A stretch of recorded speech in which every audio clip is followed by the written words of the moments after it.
Good afternoon. I'm from a company called Accelerator India, and we are built on the premise that cross-border matters, and in particular cross-border between the UK and India. I'm going to have a quick look at what we do and how we got to that point. I'm going to look at some of the experience of the UK ecosystem, places where it has worked. I don't have the failure numbers, but I'd love to have them because they're definitely there. And look at what the challenges are in getting from the startup point to success, and in particular what that means when you're working across borders. And finally, why collaborations work, why they have benefits. So we're a commercially driven company. We partner predominantly with UK companies, though I have to say we started out looking for Indian companies that wanted to be outside and didn't find enough traction with that. And we were looking for that 5 years ago. Maybe it'd be different if we look around it now. And what we do is seek to fast-track the expansion of those businesses into Indian markets. We define ourselves as working with innovative and technology-enabled businesses, and that across the sectors that were identified earlier. So these are sectors where the technology is deep and difficult, and some of our roots arise out of the Cambridge Tech Cluster, which has strength in that area. And we have solid experience over maybe 20 years of the commercialization processes, starting from idea through to exploitation. The Cambridge cluster, just to dwell on this for a second, I first worked in a startup in Cambridge in, I think, 1985. I was in one of the first companies on the Cambridge Science Park, and it was somewhat lonely. There wasn't much there. Today, there are 1,500 companies with about 12 billion or so in revenues, market cap of 50 billion, that simply were not there 25 years ago. So that's growth out of a city that had extremely deep intellectual capacity, but no particular history of commercialization or industrialization. And I bring that up as an example because it's the foundation on which our understanding of the commercialization process is based. We have a model that says if you start with ideas and idea filtering at the early stage, and you move on to proof of concept where early adopters may be your market, and you then move on to prototyping, building a beachhead in market where fast followers are your market, and then you look to get to volume and mainstream. There are changes which we defined as these three chasms in that process, where there are changes required in the process, changes required in the people and their attitudes and their management capabilities, and changes required in funding. And that is out of our experience of doing that within the UK market.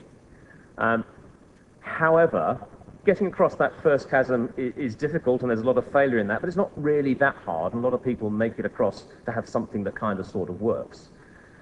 The third one, is a place where you're looking for scale, and there typically are people who are interested in taking a business that we know works and making it bigger because they can see how they might get reward out of that, and they can see how they might get their investment back. The middle one, however, is really tough because it doesn't have those characteristics. It has extra risk in it. So in there, shaping and packaging the product and service, understanding the business process and how to go to market requires rethinking, and there is real innovation in that process. All of the above is 10 times more true, not only doubly, when you're trying to cross a border and working in a complex market such as India. So what have we found out of that? That we rarely see somebody who has an existing product, existing technology that you can just take and drop into the Indian environment. That mainly doesn't happen, doesn't work. What we mainly find is there's reinvention necessary about go-to-market, about business model, about commercial model. And yes, there may be changes in technology underneath that somewhere, but by the time you get to that point, people are usually quite good at that stuff. Understanding the context in which they're going to work is much more difficult. So we end up finding that's sort of what we have to focus on, and we're trying to make people succeed, and there will be people who fail or just don't do this.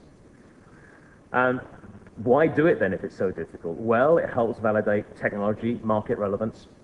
It provides flexibility in terms of balancing product and service and how the pricing fits into different strata of the market. And India is a market where there are a whole range of strata in the market, completely not homogeneous. The ability to innovate in business model is actually fundamental to that flexibility. And most importantly, when I'm talking to UK companies, it's not simply that India is a potentially large export market. It is that if you can get it right here, you probably have such significant advantage in your home market that it really matters strategically. And I don't use that word lightly. I mean it in the sense of changing the fundamentals of the business proposition. So a couple of examples. We've worked with a wireless provider. Technology came out of the academic circles in the UK, applied into smart grid solutions and finding traction in the market here. And the progress in that is by getting access across a range of points in the ecosystem and developing partnerships and relationships. Second one that we're just about to start working with is a semiconductor manufacturer. Acquired technology, again, out of academic environment. Innovative LED technology coming out of Cambridge, moved into a startup in the science park, and the people and the process and the technology moving through to somebody who actually had production capacity, and now looking for scale and interested in low-cost LED lighting in the Indian market because that's potentially a big market. We don't know how we're going to develop that one, but we're looking at how do they create sales, how do they create partnerships, do they do joint ventures, and that's something that we'll be working on over the next year or so probably. So those are the kinds of things where there's deep technology, deep expertise that can be reapplied and have benefit here. So in general, we're looking about how to establish the affinity between what somebody outside the Indian environment has and how it matches in, what the unique challenges of operating here are, and then helping people translate that into action and actually make it happen. And finally, what are the key things out of that? That partnering and finding the right people to work with is really important, and that if you can get that right, you de-risk the whole process.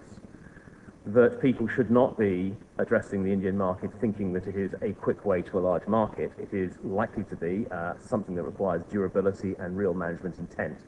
And that drives some of the people that we advise to or not to come and attempt this. And finally, that the collaboration across the ecosystem is really important. It's not typically a matter of finding a single point of contact. So overall, we have a fundamental belief that this works. We have a fundamental belief that it's necessary and important, it will bring benefits, but it is not without challenge. Thank you.